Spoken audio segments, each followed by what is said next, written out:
Olá, cá estou eu e é o mutirão dos vídeos com a mesma roupa. Que calor é esse nessa cidade? Pois muito que bem. E aí, como é que estão vocês? Espero que todo mundo esteja maravilhosamente bem. Eu sou a professora Paula Devanires, sou assistente social, tenho ampla expertise profissional em diversas áreas e estou aqui, sempre trazendo orientações, pautas relevantes, temáticas importantes. Aqui é o canal Serviço Social Facilitado, para facilitar a nossa vida, não é verdade? Eu sou de Salvador, falo de Salvador e quero saber, você que está me assistindo, da onde você é. Conte aqui para mim porque eu quero saber. Então vamos me ajudar a fortalecer o canal, se inscreve no canal, ativa o sininho para receber as notificações de quando eu postar um vídeo novo aqui para você. Deixa o seu retorno que é super importante. Então vamos lá na temática do vídeo de hoje. Eu atuo na área socioambiental, já atuei em vários programas e projetos e eu sempre recebo: Paula, me diga aí para mim, é a área socioambiental, é serviço social e a área socioambiental ou é serviço social e meio ambiente? Fica aí esse questionamento para vocês. O que é que vocês acham? Me conte porque eu quero saber. Então, no vídeo de hoje nós vamos descobrir.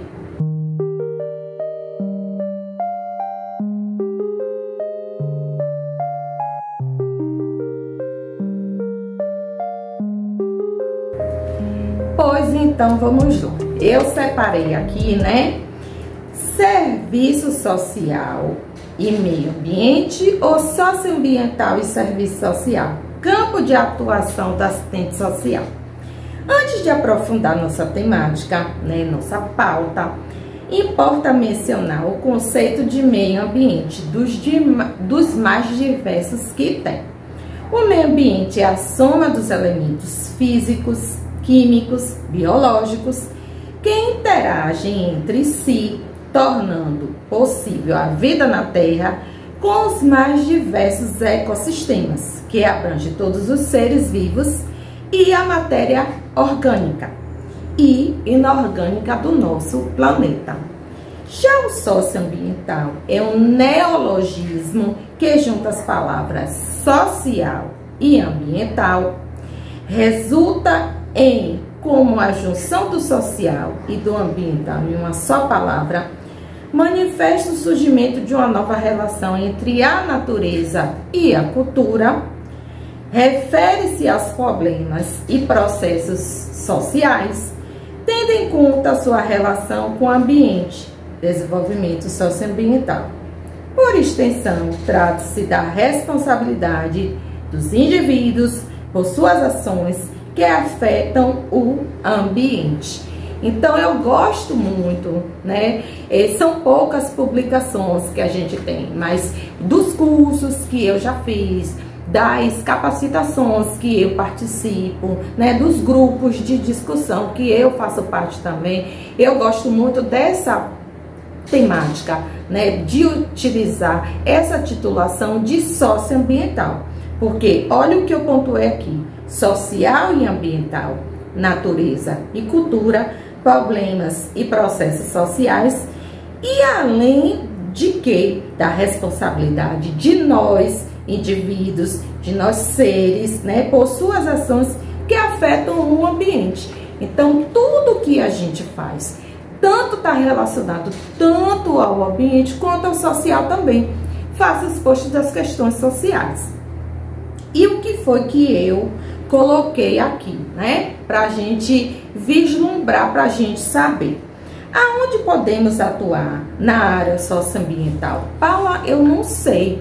A gente atua onde? Elucide aí para mim, porque eu tô com essa dúvida. Você já trabalhou em quais programas e projetos? Retrate aqui para mim também, que é importante para eu poder saber.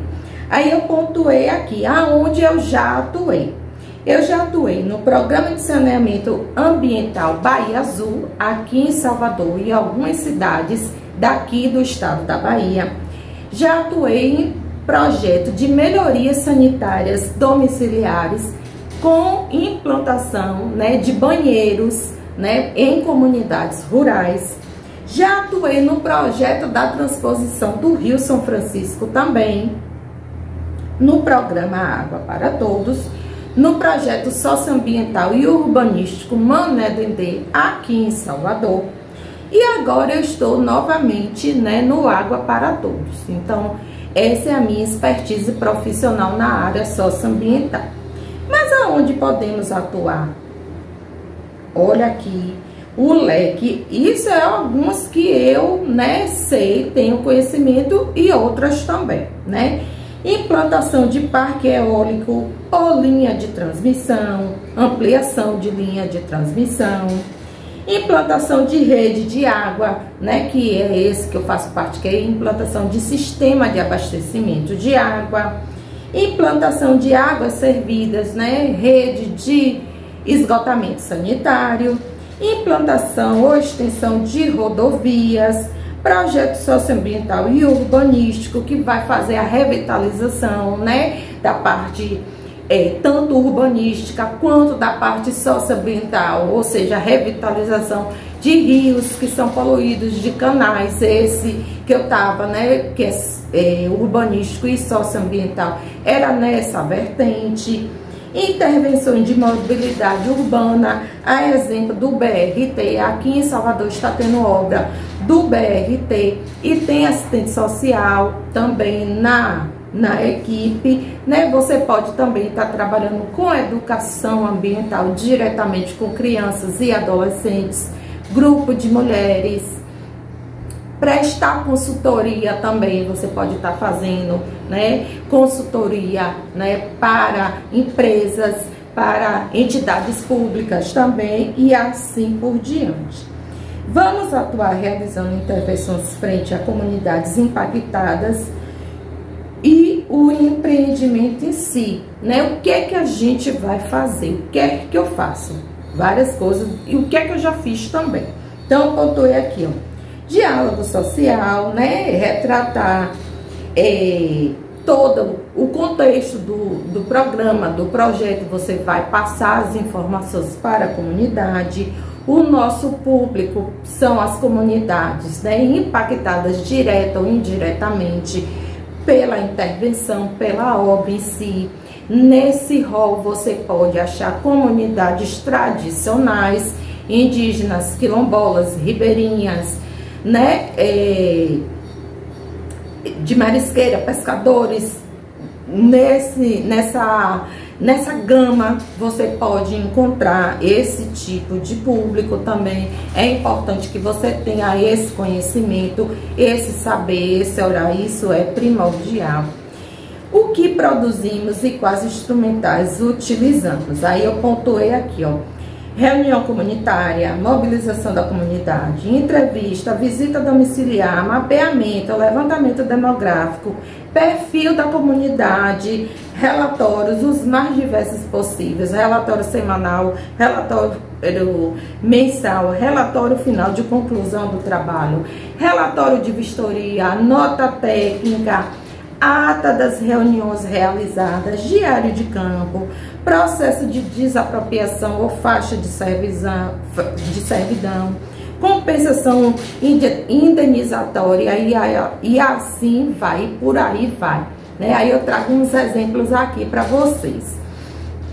Processo de desapropriação ou faixa de servidão. Quando eu trabalhava prestando serviço para a Embasa utiliza esse termo, que é faixa de servidão, que seria o quê? Se servir unicamente de um único espaço, né, daquele terreno, daquela propriedade, né? Geralmente é de terreno que você não tem como derrubar uma parte da casa e se servir daquele pedaço, e a água quase que vai de arrasta, e o restante da casa fica lá, né? Então você vai utilizar o espaço todo. Então todo o processo, né, de indenização, de orientação, de montagem do processo é o assistente social que faz. Muitas das vezes em conjunto com um advogado também. Quando você vai fazer uma negociação, você faz junto com o advogado, né? O advogado vai logicamente tratar da parte jurídica, né, das orientações, e você da parte, né, que lhe cabe. é o assistente social que faz isso. Você participa de mesa de negociação. No projeto do Manendendê, né, eu trabalhava diretamente, né, com a comunidade. Eu trabalhei em duas vertentes. Trabalhei no escritório social e depois no canteiro de obras, na executora. Então, são conotações diferentes, apesar de ser o mesmo projeto. Então, quando eu estava na executora, né, na empresa que fazia a execução, né, da obra em si, então eu tinha de reclamação de morador, de atendimento de reclamação, que trincou a casa, que derrubou, nananana, chegava essa reclamação. Então eu ia fazer a visita domiciliar, conversar, ouvir o morador, tirar foto, fazer o meu relatório de vistoria, que era a prévia, que é importante. Tem muitas empresas que vão fazer a intervenção e não quer o assistente social, né, no seu quadro, tem essa visão, então vai contratar só para fazer a prestação de serviço de vistoria técnica. Também tem essa vertente. Eu já orientei colegas, né, em referência a isso, que vai o quê? Antes da obra passar, o assistente social vai junto com o engenheiro para poder fazer a vistoria, né? Então vai vistoriar, vai visualizar e ver como é que está o aspecto de habitabilidade daquela casa. E vai tirar foto, vai descrever tudo direitinho. Porque quando a obra passar e se apresentar qualquer trinco, qualquer rachadura ou o que for, tem que fazer a comparação para ver se realmente estava daquele jeito ou não. Porque muitas das vezes, né, a pessoa utiliza da sua esperteza e diz que a casa ficou naquele estado em decorrência da intervenção que passou na rua. E muitas das vezes não é. É falta de manutenção daquele imóvel que acarretou aquele estágio, né? Aquele estado que está atualmente. Então, tem essa vertente também. E quando tinha uma outra parte também que eu achava bem interessante, que eu fazia isso muito quando eu estava no Bahia Azul, que eram as mobilizações. Que é o quê? A obra vai passar na rua X, aí vai precisar desligar a energia. Então é você, assistente social, que vai, né, mobilizar aquela comunidade e informar que vai ficar de tal hora até tal hora sem energia em decorrência daquela ação, né, para não pegar a comunidade desprevenida. Muitas das vezes, né, não tinha ninguém em casa, né, isso tudo previamente antecipado, agendado. Né? Não tinha ninguém em casa, a pessoa saiu de manhã, foi trabalhar, aí chega e encontra tudo, né, perdido na geladeira, porque não teve a falta de energia da concessionária em si, porque precisou desligar em decorrência da intervenção que ia acontecer naquele trecho. Então isso também o assistente social faz, né? Toda a parte de mobilização, de orientação, de acolhimento, de escuta, né, com a comunidade, e principalmente intervenções. Essa do Manendendê, com a intervenção de grande porte, né, tanto que já vem sendo executada desde 2019, estamos em 2024, teve aquele lapso temporal por conta da pandemia, mas é uma intervenção muito grande, muito complexa. Então, as diversas situações possíveis, né, aconteciam. Aí eu separei aqui duas questões, né? Eu faço parte de um grupo de WhatsApp, né, que na verdade era serviço social e meio ambiente, e eu orientei a colega, né, que o mais adequado seria serviço social e socioambiental. Aí uma colega perguntou lá no grupo, né, como podemos chamar o relatório do assistente social na área socioambiental? Aí eu respondi para ela o quê? Eu disse, isso depende do contexto dela, da situação, né? Porque pode ser um relatório social, um relatório de vistoria, um relatório, uma nota técnica que você vai emitir referente àquele contexto. Então, vai depender do contexto em si, não é receita de bolo, né? Vai depender do contexto em si, para você ver a titulação que mais se adequa, que mais se encaixa, né, naquele contexto que você está vivenciando. Então, nesse programa que eu estou, que é o Água para Todos, é relatório do trabalho técnico social, que é o relatório final, de conclusão, é um relatório bem grande. Já no Manendendê era o relatório de vistoria, ou relatório social, dependendo do contexto. Então, era nessas duas vertentes.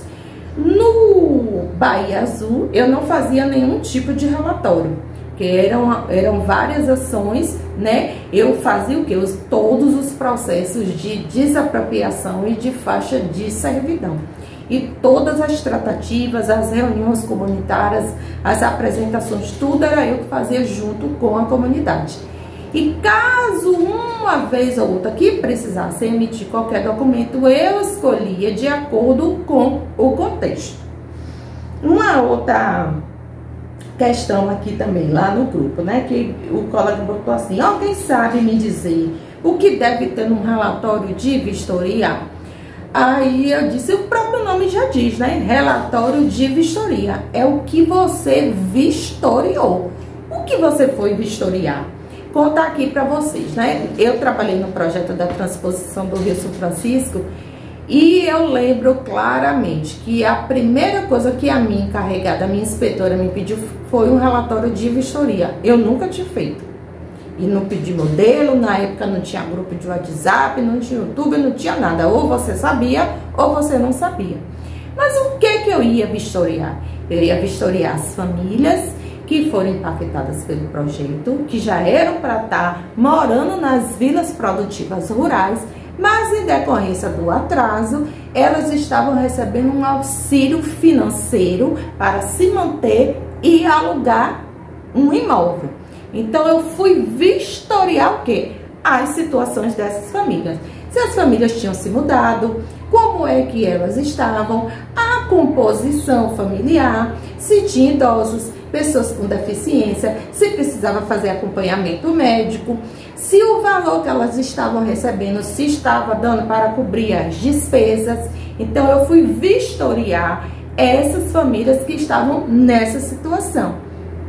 E ao final, né, eu ia dar o meu parecer, se elas deveriam ou não continuar recebendo aquele valor, se aquele valor estava suprindo as necessidades dela, se aquele valor deveria ser mantido. Então, eu fui fazer essa vistoria. Então, eu descrevi, né, todo o contexto individual, particular de cada família que eu visitei e também fiz o quê? O registro fotográfico, que é primordial para compor o relatório. Então, o próprio nome diz o que eu vou vistoriar. No meu NDB, que eu estava há pouco tempo, eu ia vistoriar o que? A situação do imóvel. Então, ia eu e o engenheiro. Então, enquanto ele estava registrando, né, fazendo o registro fotográfico das paredes, das portas, para ver se tinha trinco, do teto e assim por diante, eu estava coletando os dados daquele morador. Nome, endereço, contato telefônico, composição familiar, fonte de renda, se caso ele precisasse sair, se teria um imóvel que pudesse acolher, né, se sabia de casas que estava para alugar e assim por diante. Então, eu fazia todas as tratativas com o morador, né, coleta de dados e ia sentar para montar o relatório. Já a parte da engenharia ele fazia e eu encaixava no relatório. Ao final, eu assinava, o engenheiro assinava e o morador assinava também e ficava arquivado lá no serviço social. Então, o que você vai vistoriar? O próprio nome diz. Qual é a situação inteira que você está vistoriando? Qual é o objetivo, o propósito, a finalidade? Conseguiram compreender? Então, continuando, para nós fecharmos o nosso vídeo, a colega pontuou também no grupo. Fui contratada para trabalhar com ampliação de rodovia e não sei por onde começar. Aí eu falei para ela, você tem que ver implantação, né, de anel rodoviário, né, é ampliação, implantação não, é ampliação no caso.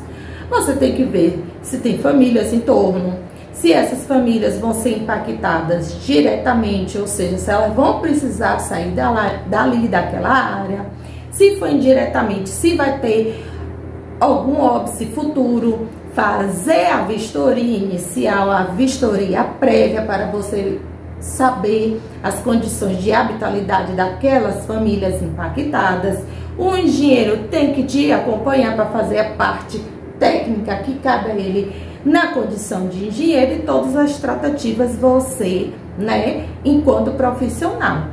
Ah, mas eu vou fazer o quê? Qual é o tipo de documento? E assim por diante. Eu disse, isso a gente tem que saber, né? Você tem que buscar, tem que ler, se apropriar, se aprofundar. Eu, enquanto, né, eu presto consultoria e mentoria, né, eu sempre digo, né, para quem entra em contato comigo, que eu não faço nada para ser ninguém. Eu vou construir junto, eu tenho essa postura. Eu vou construindo junto com a pessoa que entrou em contato comigo. Eu corrijo, oriento, né, vou caminhando junto com a pessoa. Jamais, em momento algum, não me dê aqui que eu faço, aí devolvo e ela apresenta como se fosse dela. Mas não é, quem fez fui eu, né? Quem elaborou o relatório fui eu. Eu vou orientar. Então foi como eu sempre converso, né, com as pessoas lá no grupo e sempre falo isso, né, que a gente precisa estudar, se aprofundar, nunca deixar de fazer um curso, que é importante. Eu tinha até separado aqui, né? Uma coisa que é primordial, a gente ficar atento às mudanças, a se adequar às tecnologias, né? O que é que eu quero dizer com isso? Quando eu estava trabalhando no Água para Todos, era tudo no papel. Eu ia, né, com minha prancheta cheia de papel. Eram os formulários, os questionários de abordagem para aplicar de cada casa. O perfil da comunidade enorme também de papel. E hoje já mudou, né? Já era para ter mudado há muito tempo. Porque quando eu ia para o campo na transposição, eu ia com o notebook e registrava tudo. E no Água para Todos eu disse, nossa, tão arcaico, que era tudo no papel, né? Tudo no papel. Eu tinha até pontuado aqui, mas terminou que não ficou aqui, que eu ia mostrar, que era tudo no papel. Então, você ia escrevendo, ticando, anotando, registrando tudo. E hoje eu vou para o campo de quê? Com tablet. Já tem o questionário, o perfil da comunidade lá, e eu vou registrando, né, marcando, e ao final, né, já encaminho. Então, quando o novo assusta, né? Muitos colegas, quando a gente estava recebendo um treinamento, estavam falando, eu vou levar uns formulários de papel, porque se o tablet der algum problema, se eu não conseguir, eu vou pro papel. Aí a coordenadora disse, não, eu não quero receber nada de papel. Tudo é via tablet. Automaticamente que a gente já finalizou aquele dia de trabalho na comunidade, você encaminhou, a equipe aqui em Salvador já recebe as informações. Se elas quiserem ter acesso, ver como é que está o andamento, as respostas, ver se a gente está marcando o questionário certo, né? Se está identificando tudo corretamente do jeito que está ali no questionário, a equipe já recebe aqui. Olha a facilidade. E outra coisa também que a gente tem que se atentar. Eu não sou boa de Excel, não gosto de Excel, mas a gente precisa, porque vai precisar gerar gráficos, quantificar as informações que a gente está levantando em campo. Eu faço muito isso no Água para Todos. Fiz isso muito na transposição do Rio São Francisco, né, de alimentar planilhas de Excel para ter dados, para quantificar, para mensurar, ver o percentual daquela comunidade que você está trabalhando, a quantidade de homens, mulheres, jovens, crianças, idosos, pessoas com deficiência, fonte de renda, né? Tudo isso é importante a gente ter esse conhecimento. E hoje, com a facilidade que a gente tem, né, dos vídeos aqui no YouTube, de cursos gratuitos também, isso facilita muito o nosso saber e o nosso caminhar. Principalmente na área socioambiental, né, para quem não tem tanta expertise assim, né, a gente tem que ficar atento, né, às novas terminologias, ao que vem surgindo, às novas propostas, às novas temáticas e assim por diante, tá joia? Espero que vocês tenham gostado. Aqui é o canal Serviço Social Facilitado. Me conte aí se eu retratei alguma coisa que você desconhecia. Deixa aqui o seu comentário porque eu quero saber. E na área socioambiental você pretende atuar? Você atua em qual cidade, em qual estado, em qual vertente, em qual intervenção? É de pequeno, de médio ou de grande porte? Conte aqui pra mim também porque eu quero saber. Um cheiro e um queijo dessa baiana, dessa soteropolitana, misericórdia aí. Tchau, tchau. Até o próximo vídeo.